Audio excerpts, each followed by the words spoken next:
Assalamualaikum warahmatullahi wabarakatuh. Kami dari kelompok 4 ingin menyampaikan presentasi tentang ekuitas atau kekayaan pemilik.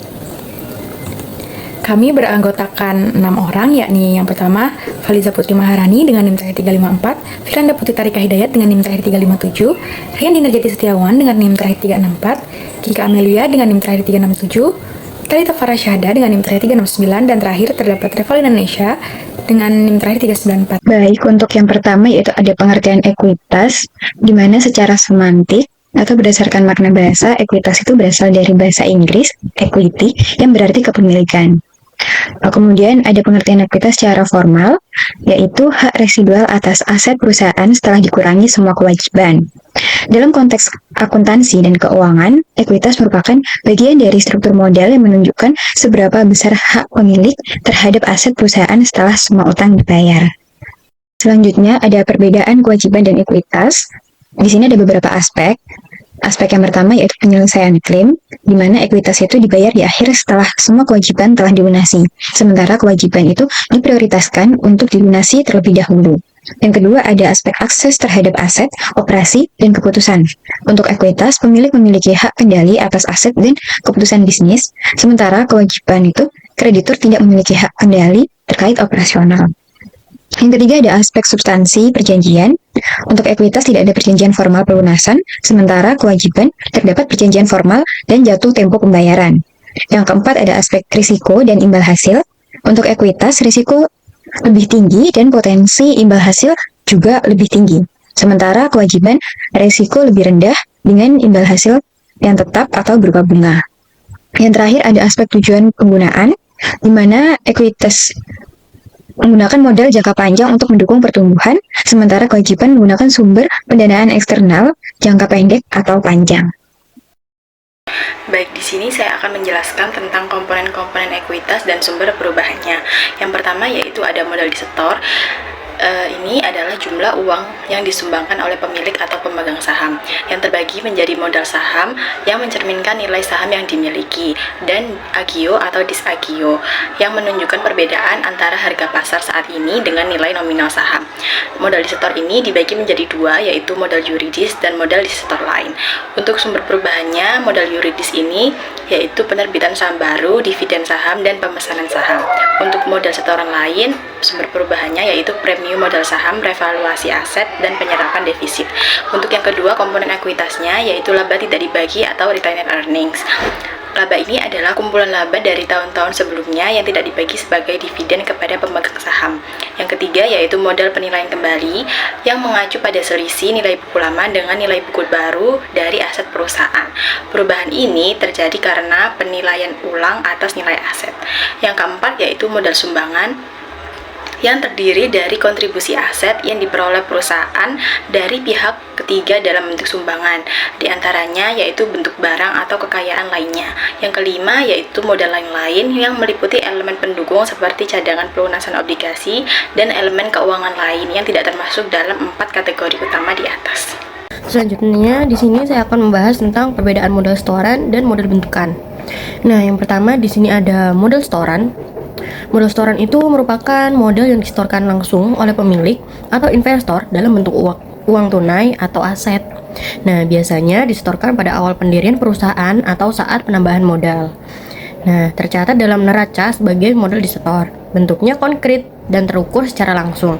Contohnya seperti uang tunai yang disetorkan pemegang saham dan bangunan yang dijadikan modal awal. Yang kedua yaitu modal bentukan. Modal bentukan merupakan modal yang terbentuk dari hasil operasional perusahaan atau revaluasi aset.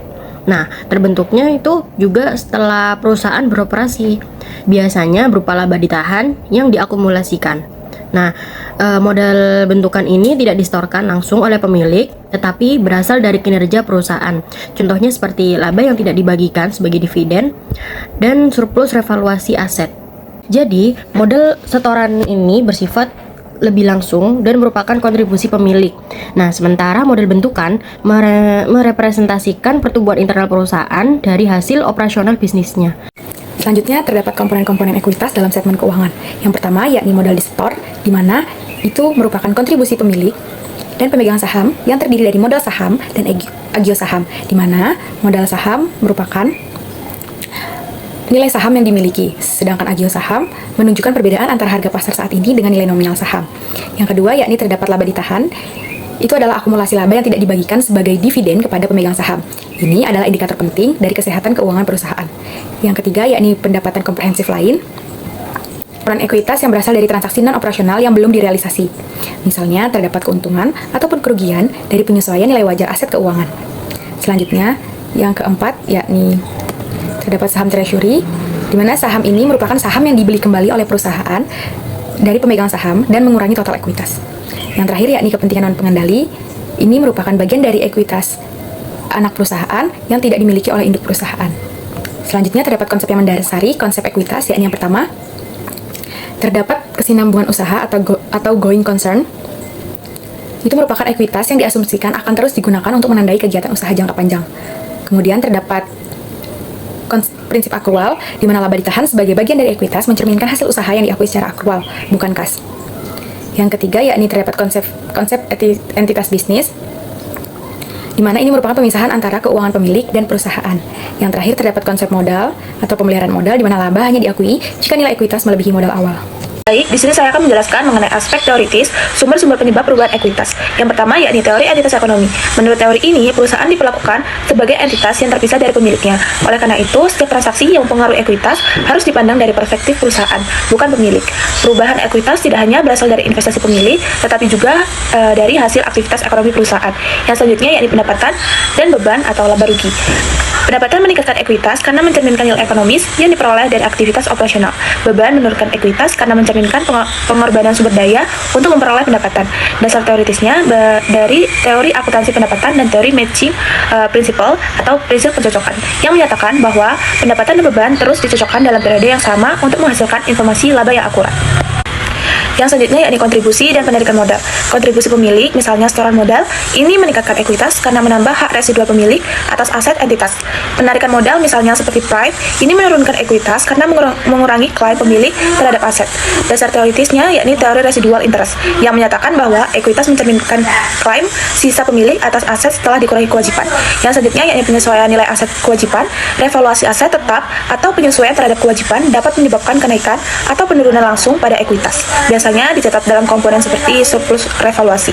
Dasar teoritisnya yakni konsep fair value accounting dan other comprehensive income atau OCI yang belum direalisasikan. Yang terakhir yakni perubahan kebijakan akuntansi atau kesalahan periode lalu. Koreksi atas kesalahan pencatatan di masa lalu atau perubahan metode akuntansi bisa menyebabkan penyesuaian terhadap saldo awal ekuitas. Dasar teoritisnya yakni prinsip comparability dan konsistensi yang bertujuan menjaga kualitas informasi keuangan dengan menyajikan data yang benar dan dapat dibandingkan antar periode. Materi yang selanjutnya adalah laba komprehensif dan cara penyajiannya. Jadi laba komprehensif itu adalah sebuah konsep akuntansi yang mencakup laba bersih perusahaan serta komponen pendapatan dan beban lain yang belum terrealisasi yang tidak dimasukkan dalam perhitungan laba bersih. Jadi umumnya laba komprehensif ini terdiri atas beberapa macam. Yang pertama itu ada laba bersih atau biasa kita kenal dengan net income. Jadi itu hasil dari pendapatan yang dikurangi dengan beban operasional. Kemudian yang kedua ada pendapatan komprehensif lain atau other comprehensive income atau yang biasa kita kenal dengan OCI. Jadi dia ini ada semacam sebuah item yang belum direalisasi dan tidak masuk dalam perhitungan laba rugi reguler. Nah, materi selanjutnya ini ada cara penyajian dari laba komprehensif. Seperti yang sudah diterangkan tadi, laba komprehensif ini ada cara penyajiannya. Yang pertama itu adalah laporan laba rugi penghasilan komprehensif lain atau biasanya disebut dengan single statement approach. Jadi dalam metode ini penghasilan komprehensif itu disajikan dalam satu laporan. Biasanya formatnya berupa satu pendapatan dan beban operasional, kemudian ada laba rugi, komponen pendapatan sampai total laba komprehensif. Yang kedua ada dua laporan terpisah atau two statement approach. Nah, dalam laporan atau metode ini informasi itu disajikan dalam dua laporan terpisah. Yang pertama itu adalah laporan laba rugi, ini yang berakhir pada laba bersih. Kemudian yang kedua ada laporan penghasilan komprehensif lain. Ini dimulai dari laba bersih dan ditambahkan dengan komponen pendapatan komprehensif lain. Jadi kedua metode penyajian ini dalam standar akuntansi itu sudah diterapkan dalam IFRS dan standar akuntansi di beberapa negara seperti PSAK di Indonesia contohnya. Sekian presentasi dari kami, kurang lebihnya mohon maaf. Terima kasih. Wassalamualaikum warahmatullahi wabarakatuh.